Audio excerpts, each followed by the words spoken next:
Antes de mais nada, quero deixar bem claro que o senador Ciro Nogueira não é alguém digno de confiança.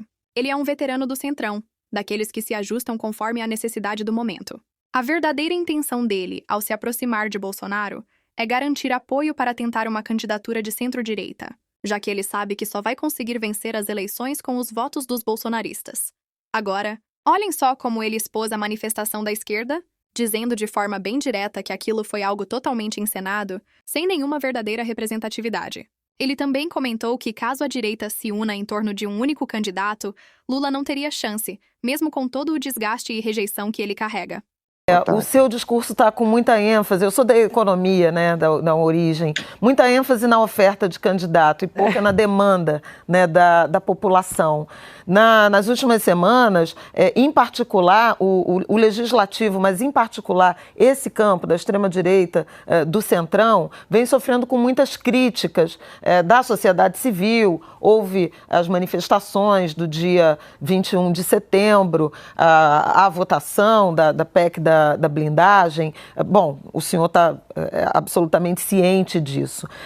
Como é que os senhores estão pensando em adequação do discurso na direção dos anseios da população, da prioridade da população, porque a gente tem acompanhado muita ênfase no tema da anistia e, eventualmente, da dosimetria, e menos, por exemplo, no imposto de renda, que é um apontamento prioritário, né, do trabalhador brasileiro. Eu queria que o senhor falasse um pouco da sua percepção em relação aos anseios do eleitorado, da população, dos brasileiros, e menos sobre o candidato.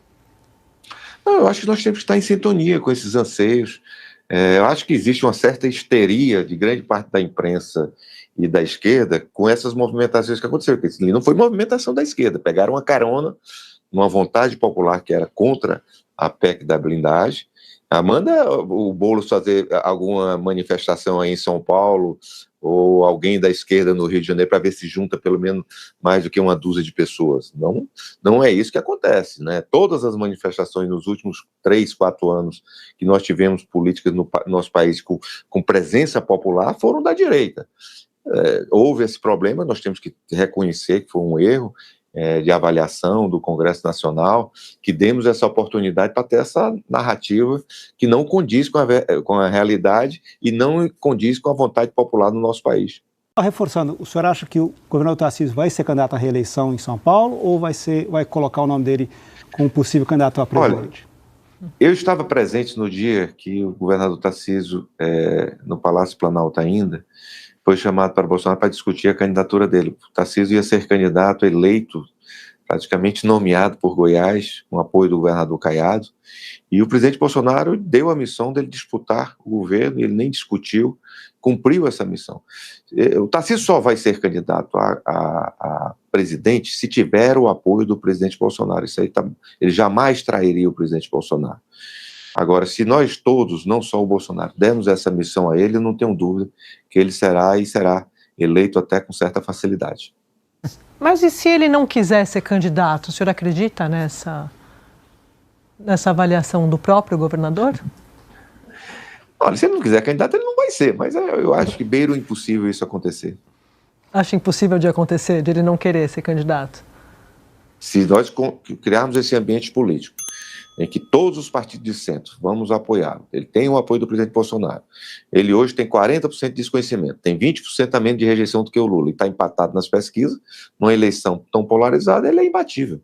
Então, ele não vai deixar de ser presidente da República e fazer as transformações que esse país precisa. Mesmo com alguém da família Bolsonaro na vice? É uma discussão que nós vamos ter. Pode acontecer. O senhor acha que o senhor defende isso ou o senhor acha que não? É melhor um nome... Olha, isso aí é uma discussão que nós vamos ter depois de escolhido o candidato. Eu acho que fica muito complicado você já começar a discutir quem é o vice antes de escolher qual é o candidato, qual é o perfil do candidato, quem se soma. Vou dar um exemplo. Na eleição passada, eu mesmo, que o presidente Bolsonaro, quando era candidato à reeleição, eu defendia que, naquela época, a candidata fosse a senadora Tereza, que se ela tivesse sido a candidata, teríamos ganho a eleição, né? Então, é uma discussão que nós vamos ter. O candidato a vice, primeira coisa, não pode trazer rejeição, não pode trazer nada que pese para a candidatura, mas é uma discussão que tem que haver só depois de ser escolhido o candidato. No final de semana, o senhor disse que, abre aspas, já está passando de todos os limites a falta de bom senso na direita, fecha aspas. E aí eu fiquei com a dúvida de quem o senhor estava falando, sobre quem o senhor estava falando.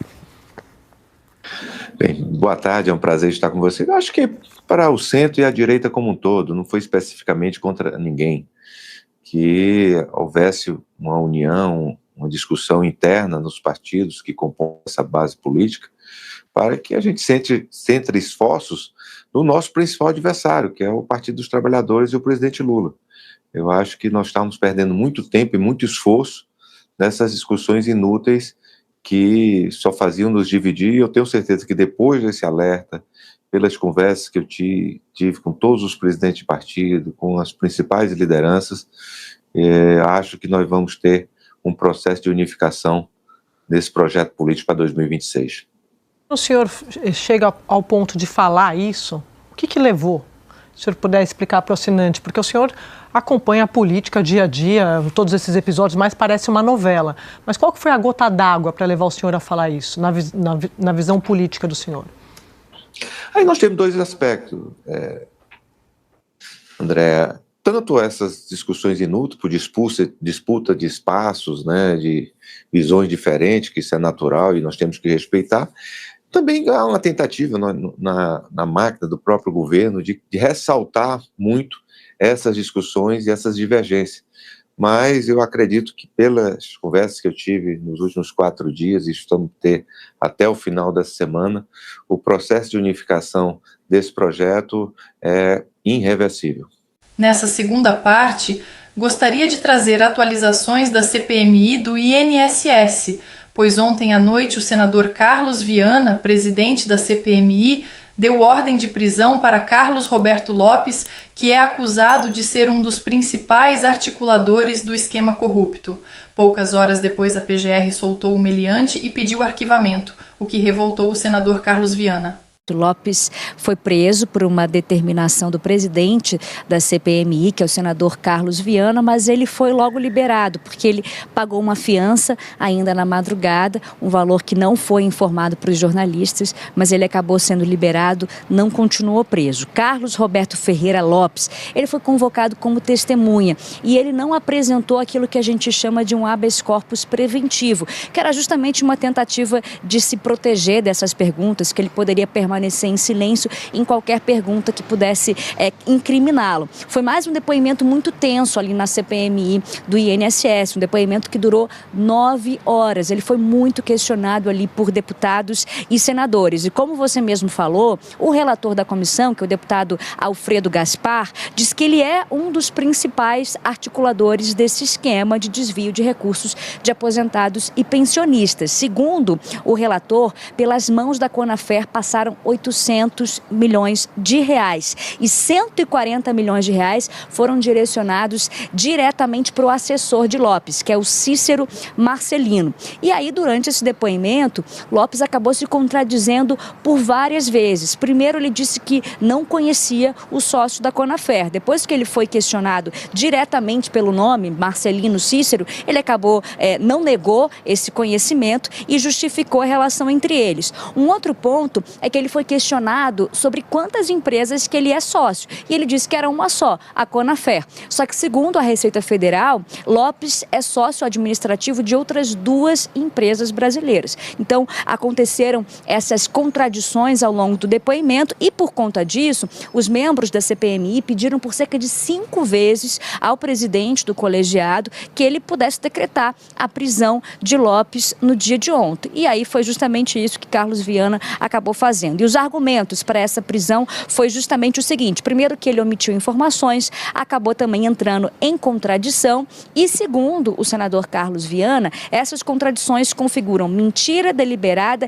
e ocultação de informações com o intuito, segundo o senador, de prejudicar as investigações conduzidas pela CPMI. Como você falou, já é a segunda prisão que acontece na CPMI, uma CPMI que, como a gente falou, muito tensa, que as sessões têm durado horas e horas. Na semana passada também houve uma outra prisão, que foi a de Rubens Oliveira. Ele é ex-diretor financeiro de empresas do Careca do INSS. Então a gente tem acompanhado nas últimas semanas sessões bastante tensas na CPMI do INSS. A gente vai acompanhar o que disse então o senador Carlos Viana logo depois do depoimento de Lopes e os argumentos para ele ter decretado a prisão. Vamos ouvir. Ele mentiu deliberadamente à CPMI desde o início da fala. Escondeu informações, foi perguntado sobre os depósitos bancários na própria conta, na conta de terceiros. Foi colocado diante de um organograma que mostrava que ele desviava o dinheiro em empresas familiares, do cunhado, da irmã, de pessoas ligadas a ele, e tentou de todas as maneiras nos convencer de que se tratava de uma operação perfeitamente legal e correta. E não é. Nós sabemos muito bem que isso é lavagem de dinheiro e dinheiro dos aposentados.